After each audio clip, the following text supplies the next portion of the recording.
Assalamualaikum warahmatullahi wabarakatuh.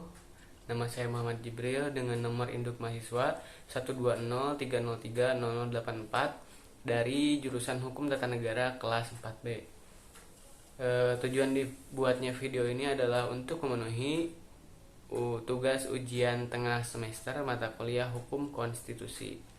Baik, masuk ke pertemuan pertama tentang ekspektasi perkuliahan. Bahwasanya kita sampai hari ini belum benar-benar melaksanakan kuliah secara tatap muka, sehingga harapan bagi kita semua semoga secepatnya kita dapat melaksanakan kuliah atau kegiatan kuliah ini secara tatap muka atau secara langsung seperti itu. Kemudian masuk ke pertemuan kedua mengenai konsep konstitusi. Dimana yang pertama ada asal mula konstitusi, yaitu konstitusi ini berasal dari bahasa Latin yaitu constitutio. Konstitusi bisa diartikan sebagai suatu pernyataan mengenai susunan dan bentuk negara, di mana yang dipersiapkan sebelum maupun sesudah negara yang bersangkutan itu berdiri. Menurut Aristoteles itu klasifikasi konstitusi bergantung pada beberapa hal, yaitu tujuan negara dan cara memimpin menjalankan pemerintahannya. Tujuan tertinggi dari negara adalah kehidupan yang baik, dan hal ini merupakan kepentingan bagi seluruh warga masyarakat. Kemudian pada masa Yunani, konstitusionalisme ini sendiri dapat dimaknai dari tulisan-tulisan Plato ya, dan Aristoteles juga. Menurut filsuf, ujian atas keluarga negara yang baik adalah kepatuhannya terhadap undang-undang atau konstitusi. Nah, kemudian pada masa Kekaisaran Roma, konstitusionalisme ini muncul dilatar belakangi oleh suatu kenyataan bahwa Romawi juga merupakan negara kota seperti juga Yunani. Tetapi sejak tahun pertama keberadaannya telah dikelilingi dan yang memusuhinya, mendorong munculnya politik yang terancam oleh negara-negara ekspansi yang tidak pernah lenyap sampai Kekaisaran Romawi terkalahkan oleh dunia beradab. Kemudian dari Inggris, konstitusi Inggris merupakan akumulasi dari berbagai undang-undang, presiden yudisial, konvensi, perjanjian dan sumber-sumber lain yang secara kolektif dapat disebut sebagai konstitusi Inggris. Dengan demikian, lebih tepat untuk menggambarkan konstitusi Inggris sebagai konstitusi yang tidak terkodifikasi atau daripada yang tidak tertulis. Kemudian ada konstitusi menurut para ahli, ada Van Apeldoorn, yaitu menurutnya konstitusi adalah hukum dasar yang mencakup undang-undang dasar. Kemudian ada Brian Thompson, bahwa konstitusi ini berisi rules atau aturan-aturan untuk beroperasinya suatu organisasi atau negara. Kemudian menurut Bagirmanan, menurutnya konstitusi sebagai kaidah yang tertuang dalam suatu dokumen khusus yang dikenal dengan sebutan Undang-Undang Dasar. Nah, kemudian ada tujuan konstitusi.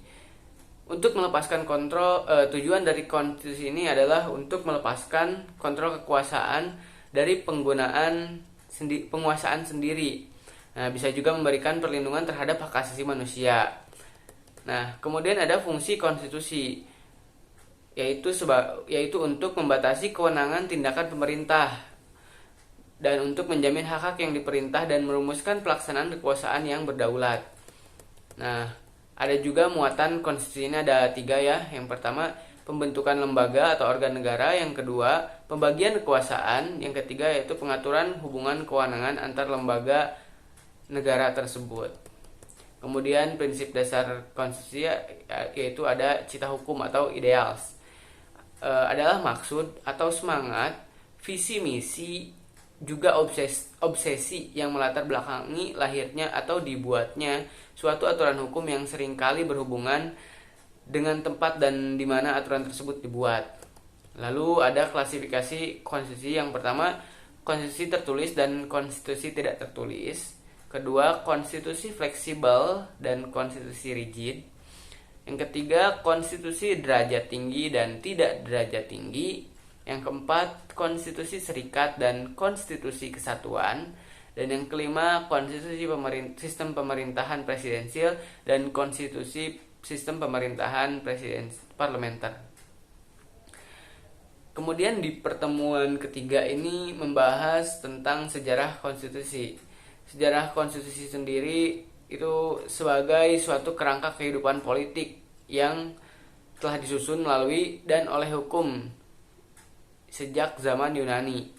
Nah, pada saat itu telah mengenal beberapa kumpulan hukum atau kodifikasi pada tahun 624 sampai 404 Masehi.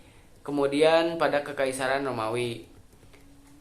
Konstitusi Romawi memiliki pengaruh yang cukup besar sampai pada abad pertengahan dan kemudian menumbuhkan inspirasi bagi tumbuhnya paham Dewan Perwakilan dan nasionalisme. Paham tersebut menjadi cikal bakal munculnya paham konstitusionalisme modern.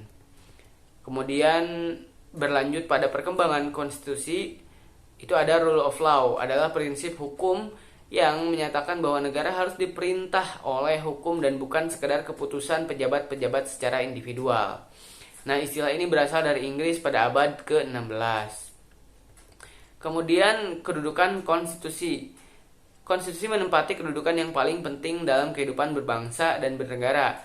Konstitusi merupakan ide dasar yang digariskan oleh The Founding Father, serta memberikan arahan dan pedoman bagi para generasi penerus bangsa dalam mengemudikan suatu negara yang dipimpin. Nah, kedudukan konstitusi dapat disebut sebagai hukum dasar juga hukum tertinggi dalam sebuah negara ya. Contoh ada dokumenter konstitusi ini ada Piagam Madinah, Konstitusi Amerika Serikat, Konstitusi Perancis, dan Konstitusi Spanyol. Nah, kemudian pada pertemuan keempat itu membahas tentang terbentuknya konstitusi. Latar belakang dari terbentuknya konstitusi di Indonesia ya, Undang-Undang 1945 ini bermula dari janji Jepang yang untuk memberikan kemerdekaan bagi bangsa Indonesia di kemudian hari. Ada 3 proses terbentuknya konstitusi. Yang pertama ada proses given atau pemberian. Yaitu raja atau pemimpin memberikan kepada warga negaranya suatu undang-undang dasar. Kemudian ia berjanji akan menggunakan kekuasaannya itu berdasarkan asas-asas tertentu dan kekuasaan itu akan dijalankan oleh suatu badan tertentu pula. Contoh yang memakai proses ini adalah negara Jepang. Kemudian ada on purpose atau secara sengaja, di mana undang-undang ini sengaja dibuat oleh masyarakat negara dan petinggi-petinggi negara dengan kesadaran mereka masing-masing. Nah, contoh negaranya itu ialah negara Amerika Serikat. Nah, yang ketiga ada bentuk revolusi atau perlawanan, di mana pemerintah baru terbentuk sebagai hasil revolusi membuat suatu undang-undang dasar yang kemudian mendapat persetujuan rakyat. Dapat terjadi pula apabila revolusi ini atas dasar masyarakat yang tertindas kepada penguasa yang diktator di suatu wilayah. Contohnya adalah negara Prancis pada tahun 1971. Nah, kemudian Hans Nowitzki berpendapat bahwa stat fundamental norm merupakan sebuah landasan umum dari suatu tatanan hukum undang-undang dasar. Nah, terdapat 4 poin dari teori tersebut, yaitu ada norma fundamental negara, ada aturan dasar negara, ada undang-undang formal, dan ada juga peraturan pelaksanaan dan peraturan otonom. Kemudian ada 2 hal yang mempengaruhi konstitusi atau asal undang-undang dasar ini. Di antaranya ada ideologi dan norma. Lanjut ke pertemuan 5 yang membahas mengenai isi dan sifat konstitusi. Isi konstitusi menurut Ware, ia membagi konstitusi ke dalam dua pengertian, yakni untuk menggambarkan seluruh sistem ketatanegaraan suatu negara dan kumpulan berbagai peraturan yang membentuk serta mengatur atau mengarahkan pemerintahan. Kemudian menurut Strong, konstitusi menurutnya memuat 3 hal pokok, yaitu prinsip-prinsip mengenai kekuasaan pemerintah, yang kedua prinsip-prinsip mengenai hak warga negara, dan yang ketiga prinsip-prinsip mengenai hubungan antara warga negara dengan pemerintah. Lalu ada sifat konstitusi. Dr. Andas Astimrianto dalam bukunya Teori Konstitusi mengungkapkan ada 6 sifat konstitusi, yaitu konstitusi bersifat luas, yang kedua bersifat tegas, ketiga realistis, keempat idealistis, kelima konservatif, dan keenam progresif. Nah, lanjut ke pertemuan keenam yang membahas mengenai nilai konstitusi. Nilai konstitusi merupakan bagaimana pengakuan atau penghargaan terhadap konstitusi pada suatu negara dalam pengimplementasiannya. Ada 3 macam nilai konstitusi menurut Karl Lowenstein, yaitu ada normatif atau penerimaan penghargaan nilai-nilai konstitusi yang optimal dan murni pada sebuah negara. Yang kedua ada nominal, yaitu sebuah nilai konstitusi yang dapat dianggap tidak maksimal atau optimal karena memiliki jangka waktu tertentu.